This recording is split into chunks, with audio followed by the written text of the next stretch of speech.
सुमित को 6, योगेश को 4 करोड़ देगी हरियाणा सरकार।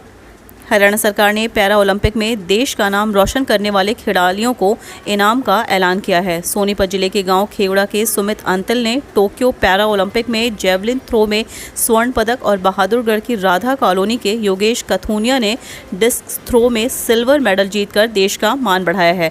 प्रदेश सरकार ने योजना के तहत सुमित को 6 करोड़ और योगेश को 4 करोड़ रुपए के साथ दोनों को सरकारी नौकरी और अन्य सुविधाएं देने की घोषणा की है। खुद मुख्यमंत्री मनोहर लाल ने ट्वीट करके यह जानकारी दी। सिरसा में राकेश टिकैत का बड़ा हमला, बोले बीजेपी से खतरनाक नहीं कोई पार्टी, यूपी चुनाव से पहले किसी बड़े हिंदू लीडर की होगी हत्या। सिरसा में किसान सम्मेलन में पहुंचे राकेश टिकैत ने भाजपा सरकार पर बड़ा आरोप लगाया है। टिकैत ने कहा कि यूपी चुनाव से पहले किसी बड़े हिंदू लीडर की हत्या होगी, इनसे बचकर रहना। ये किसी बड़े हिंदू लीडर की हत्या करवाकर देश में हिंदू मुसलमान करके चुनाव जीतना चाहते हैं। इनसे खतरनाक पार्टी कोई दूसरी नहीं है। जिन लोगों की भाजपा थी उन नेताओं को भी घरों में कैद किया हुआ है। पानीपत पुलिस ने 35 अवैध पिस्टल के साथ 4 पकड़े। पानीपत पुलिस ने मंगलवार को 4 राज्यों में अवैध हथियार सप्लाई करने वाले गिरोह के 4 लोगों को गिरफ्तार किया है। पुलिस ने सभी से कुल 35 पिस्टल और 45 मैगजीन बरामद की है। हालांकि गिरोह का सरगना पुलिस के हाथ नहीं आया है। पकड़े गए आरोपियों में 3 मध्य प्रदेश और 1 उत्तर प्रदेश का रहने वाला है। करनाल की घटना पर दुष्यंत चौटाला बोले, हमला करेंगे तो पुलिस माला नहीं पहनाएगी। वीडियो से हुआ बड़ा खुलासा। हरियाणा के उप मुख्यमंत्री दुष्यंत चौटाला ने करनाल में 2 दिन पहले प्रदर्शनकारी किसानों पर हुए लाठीचार्ज के बारे में बड़ा खुलासा किया है। उन्होंने कहा कि यदि पुलिस पर हमला होगा तो वह माला नहीं पहनाएगी। घटना का एक वीडियो सामने आया है जिसमें प्रदर्शनकारी वहां तैनात पुलिसकर्मियों पर हमला करते दिख रहे थे। इसके बाद पुलिस ने कार्रवाई की। भिवानी में जमकर बरसे बादल, बैंक, दुकानों और खानों में घुसा पानी, लोग परेशान। भिवानी में तो शाम में दोपहर बाद हुई बारिश के कारण बाजारों में जल भराव की स्थिति पैदा हो गई। बारिश के कारण दुकानदारों के दुकानों में पानी घुस गया। ग्रामीणों का कहना है कि पानी का स्थायी समाधान नहीं होने के कारण बारिश के दिनों में हर बार उन्हें नुकसान उठाना पड़ता है। वहीं खनन नगरी खानक व डाडम में बारिश के कारण गलियों में पानी और कीचड़ की समस्या से लोगों को काफ़ी परेशानी का सामना करना पड़ा। हरियाणा में हिसार समेत कई जिलों में हल्की तेज बारिश।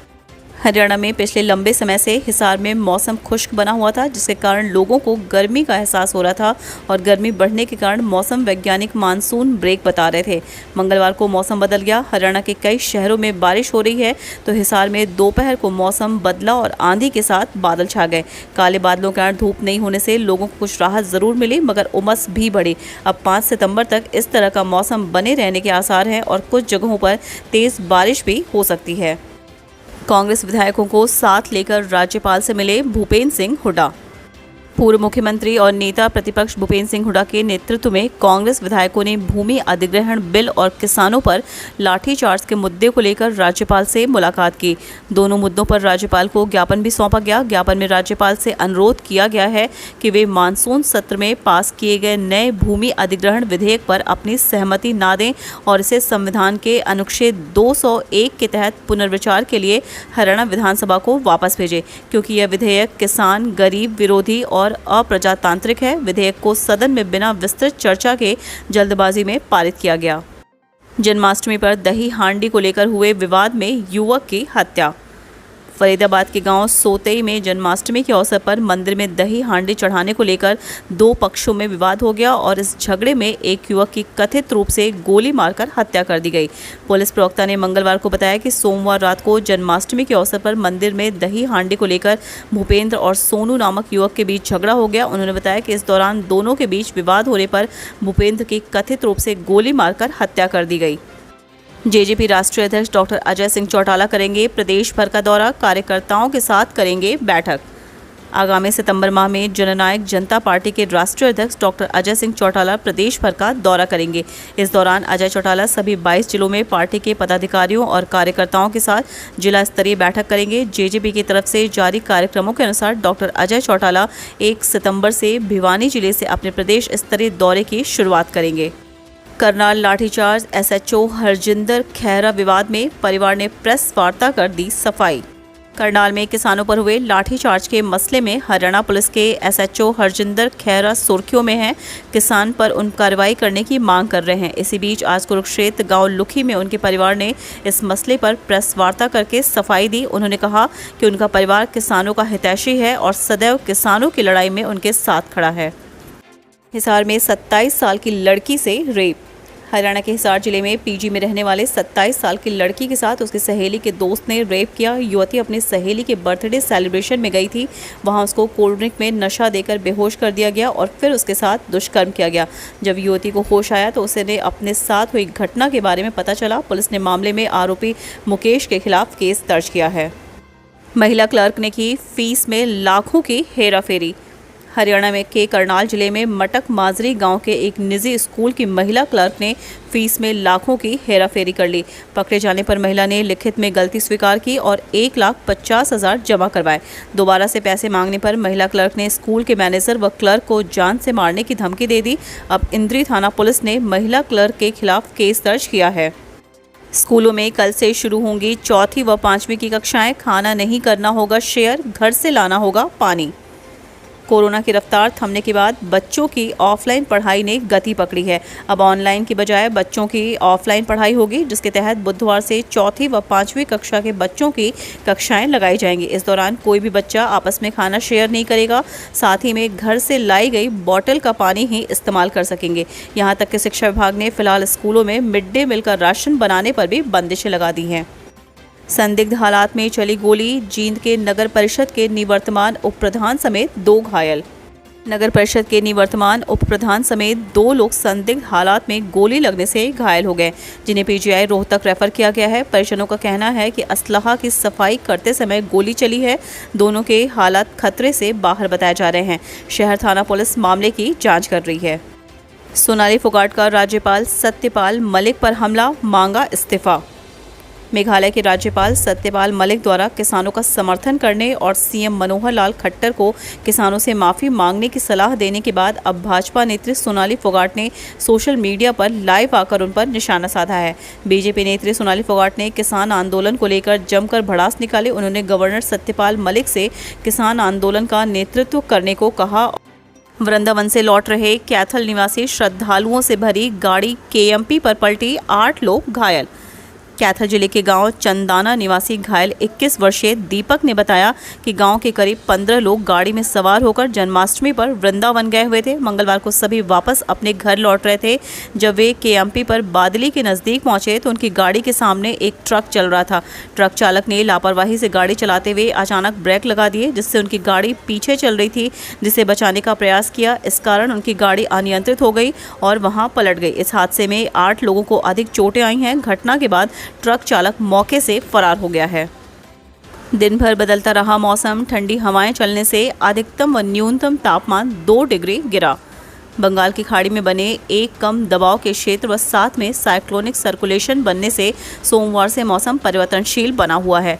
मंगलवार को भी यही देखने को मिला। दिन भर मौसम बदला रहा, कभी धूप तो कभी एकाएक बादल भी छा रहे थे। दोपहर बाद तो ऐसे काले बादल आए कि अब बरसात होगी, लेकिन तेज हवा होने के कारण कुछ समय बाद ही बादल छट गए, जिससे किसानों ने राहत की सांस ली है। कांस्टेबल भर्ती पेपर लीक में रोहतक से 6 नाम जुड़े। हरियाणा पुलिस सिपाही भर्ती परीक्षा आंसर की लीक हो जाने के मामले में शामिल रोहतक के शातिरों की लिस्ट बढ़ती ही जा रही है। एक के बाद एक इस मामले में 6 नाम और जुड़ गए हैं। हालांकि इस मामले में अभी तक करनाल पुलिस रोहतक के 4 आरोपियों को गिरफ्तार कर चुकी है, जबकि रोहतक में तैनात पुलिस कर्मी समेत 2 अभी भी फरार हैं। सिम खराब होने के कारण 2 दिन नहीं आए ओटीपी, उन्हीं 2 दिनों में निकाली गई रकम। केस दर्ज कर जांच में जुटा साइबर सेल। रेवाड़ी में साइबर ठगी का एक बड़ी वारदात सामने आई है। शातिर ठगों ने एक कंपनी के खाते से 20 लाख रुपए साफ कर दिए।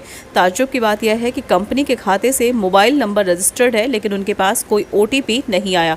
उसके बावजूद शातिर ठग ने खाते से पैसे साफ कर दिए। रेवाड़ी साइबर थाना पुलिस ने धोखाधड़ी का केस दर्ज करके कार्रवाई शुरू कर दी है। रेवाड़ी में दिन दहाड़े गले से झपटी चैन, बाइक सवार बदमाशों ने बावल रोड पर की वारदात। हरियाणा के रेवाड़ी में एक के बाद एक लूट व स्नैचिंग की वारदातें हो रही हैं। मंगलवार को भी बावल रोड पर पति व ननद के साथ गमले खरीद रही एक महिला के गले से बाइकर्स ने दिन दहाड़े सोने की चेन छीनकर ले गए। गमले बेचने वाले और पीड़िता के पति ने आरोपियों को पकड़ने की कोशिश भी की, लेकिन बदमाश तेजी के साथ बाइक लेकर फरार हो गए। वारदात की सूचना मिलने के बाद पुलिस के आला अधिकारी मौके पर पहुंचे। पासी में एक कोठी में लगे सीसीटीवी कैमरों में बदमाशों की तस्वीर कैद हो गई है। अब मैं पूरी तरह से स्वस्थ हूं, अनिल विज।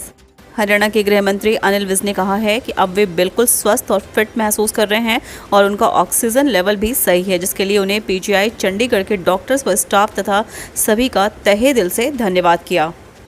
एक क्लिक पर गन्ना उत्पादकों को मिलेगी जानकारी।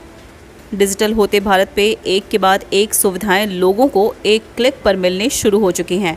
घर बैठे सरकारी योजनाओं से लेकर अपने कार्य को करना आसान हो गया है। सोनीपत सहकारिता शुगर मिल के इंजीनियर द्वारा तैयार किए ऐप में तकनीकी खामियों को दूर कर दिया गया है। एक क्लिक में गन्ना उत्पादक पेराई सत्र के चलने व बंद होने की जानकारी अपने घर या खेत में मोबाइल फ़ोन पर जान सकते हैं। अपनी पर्ची सहित अन्य जानकारी किसानों को एक क्लिक पर मिलती है। करनाल में किसानों पर लाठीचार्ज मामले में सरकार ने मांगी डिटेल रिपोर्ट। हुड्डा न्यायिक जांच के लिए राज्यपाल से मिले। किसान संगठन के रविवार को करनाल में हुए प्रदर्शन, लाठीचार्ज और एसडीएम के वायरल वीडियो पर हरियाणा सरकार ने विस्तृत रिपोर्ट तलब की है। प्रदेश सरकार की ओर से मुख्य सचिव विजय वर्धन ने करनाल के डीसी निशांत यादव से यह रिपोर्ट अतिशीघ्र मांगी है। मुख्य सचिव ने डीसी से कहा कि वायरल वीडियो को लेकर करनाल के एसडीएम आयुष सिन्हा का क्या कहना है, यह भी रिपोर्ट के साथ होना चाहिए। एसडीएम राजेश पूनिया ने की गांव गोरीवाला में सरप्राइज विजिट। मंगलवार को एसडीएम राजेश पूनिया गांव गोरीवाला स्थित प्राथमिक स्वास्थ्य केंद्र पहुंचे। वहां हालत देखकर चौंक गए। स्टाफ के हाजिरी रजिस्टर का निरीक्षण किया तो पीएचसी प्रभारी डॉक्टर गौरव अरोड़ा अनुपस्थित मिले, जबकि डॉक्टर अमनदीप कौर की छुट्टी दर्ज थी। एसडीएम ने पीएचसी के वॉशरूम की सफाई न होने पर नाराजगी जताई। पेयजल व्यवस्था भी खराब मिली। पीएचसी में 3 से 4 मरीज मिले, जबकि उपचार के लिए आए लोगों को बैठने की कोई व्यवस्था नहीं थी। एसडीएम के मुताबिक डॉक्टर गौरव अरोड़ा को नोटिस जारी करके अनुपस्थिति का कारण पूछा जाएगा। पीएचसी में मिली अव्यवस्थाओं को दूर करने के लिए संबंधित अथॉरिटी को लिखा जाएगा। एसडीएम के अनुसार मौके पर आयुष विभाग में कॉन्ट्रैक्ट बेसिस पर तैनात डॉक्टर जितेंद्र सोनी मौजूद थे। करनाल में 16 करोड़ रुपए की रिकवरी करवाने वाले डीएफएससी निशांत राठी निलंबित। बोले, सरकार व विभाग के प्रति समर्पित रहूंगा। करनाल में करोड़ों रुपए के सरकारी चावल को हड़प करने के मामले में त्वरित कार्रवाई करने वाले डीएफएससी निशांत राठी को निलंबित कर दिया गया है। उन्हें विभाग के अतिरिक्त मुख्य सचिव अनुराग रस्तोगी ने निलंबित किया है। हालांकि उनके निलंबन के कारण सामने नहीं आए, जबकि राठी का कहना है कि वह सरकार व विभाग के प्रति समर्पित हैं। निलंबन के कारण के बारे में उन्हें कोई जानकारी नहीं दी है।